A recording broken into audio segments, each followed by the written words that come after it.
Hey everyone, welcome to All Things KSWB. I'm your girl Kim, and this video will discuss week 2 and week 3 of my VSG post-op surgery updates.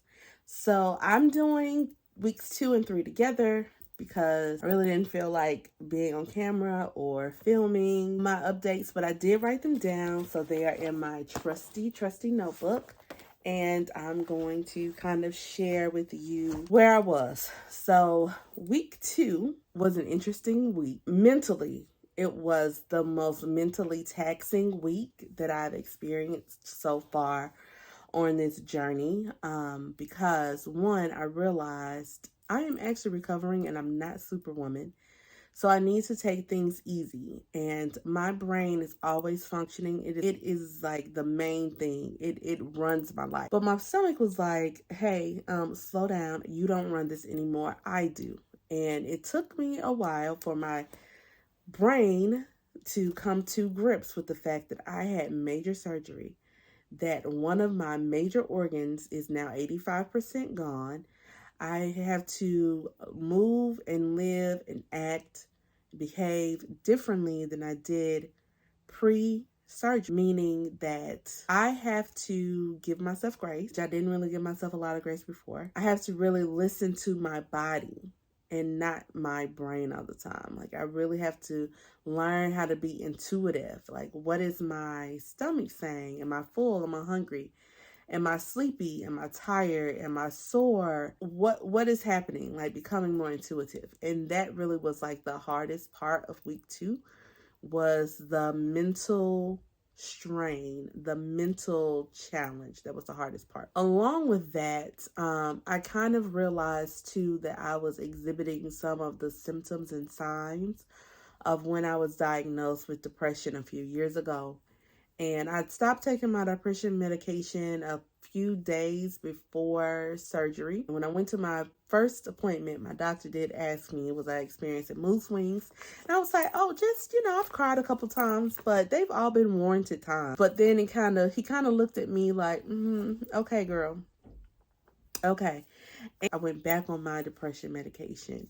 And the irritability that I was feeling, wanting to just be alone, be quiet, be in a dark space, alleviated immediately.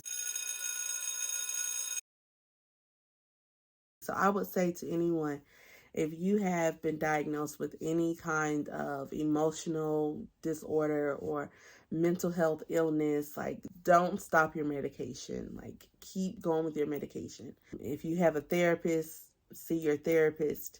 If you have a primary care doctor, talk to your primary care physician. Kim's PSA. Also, what happened during week 2 that was dumb on my part was that I drove a long distance in stop and go traffic by myself,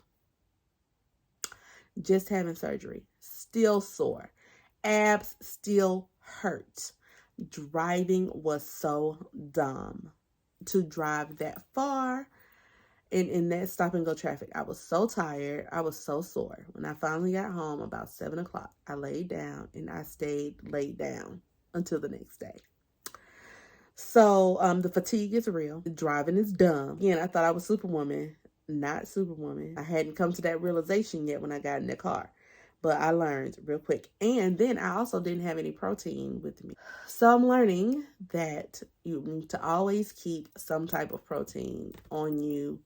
And I had water, but I didn't have any protein. My incisions are healing slowly. I don't know. I just heal slower than other people. My main incision still hurt. Well, the incision itself didn't hurt, but my abs, like underneath it, my abdominals, coughing, sneezing, laughing, hurt so much. So trying to avoid coughing, sneezing, laughing real hard, a little difficult. So what I did to try to help is if I was not where I had a pillow, I would just like put my hands on my abdomen and just hold and just hope that it would just like hold it together because it felt like it was kind of coming apart. It helped. I also wore the binder that they gave me in the hospital because that provided me with some support. I also started soft and pureed foods. I actually started a few days before I started day 5 actually post surgery. Foods, my first meal was a soft scrambled egg. Then I had some chicken salad or some tuna salad. And that was pretty much it of what I had been eating. Still doing protein shakes, but at this point, the aftertaste of protein is disgusting. And so I don't really do that as much. I wasn't really doing that as much. I was really trying to do more soft and pureed foods. So the moment you all been waiting for in terms of what my week 2 status was. So from my highest weight at week 2, I had lost 30 pounds. And I was down 19 pounds from my surgery day. So at the end of week 2, I was 269. Good to go. Good to go.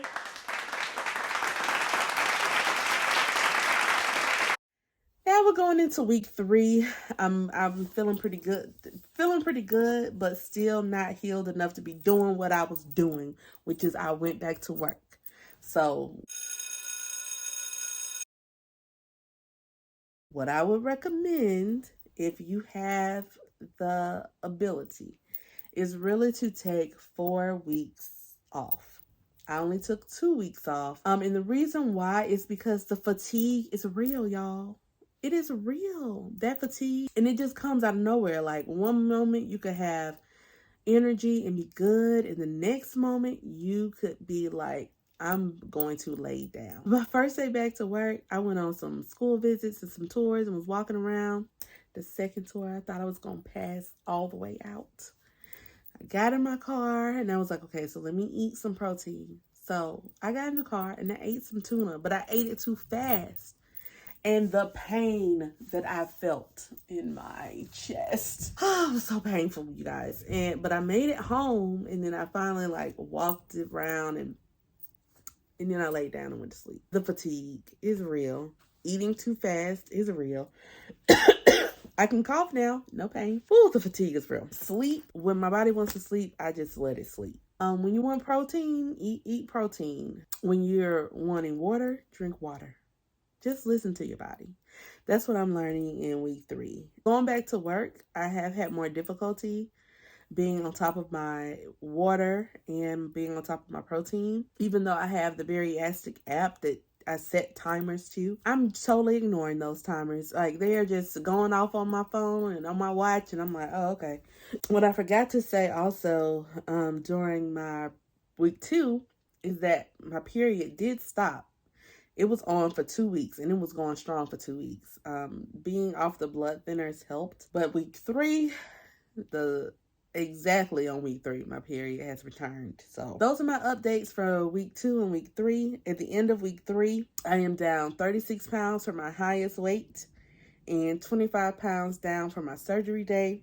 I'm now 263. So those are my updates. I am learning how to be. I am learning how to not have slutty vegan one night stands, fries, banana pudding, a Krispy Kreme donut, and a sweet tea. I've been craving those things, you guys, since week 1.5. Now with week 3. Don't ask me why. Also, a strange thing has happened. Sorry, off the topic. I am wanting junk vegan food so bad. Now I am not vegan. I was plant-based for a few months during the pandemic. I am wanting junk vegan so bad, and I'm in Atlanta, so I am wanting plant-based pizzeria. I'm wanting a Georgia peach pizza. I am wanting some Chi-Chi vegan tacos. I am wanting some slutty vegan cheeseburgers. I don't know why I am craving junk vegan food and water, but here's where I am. It's the strangest thing that I am like craving junk vegan food, but I am. So again, like, share, subscribe. Please leave comments. I'd love to hear from you. Hopefully, I'm sharing some real about what this surgery is like, pre and post op. So, thank you for watching.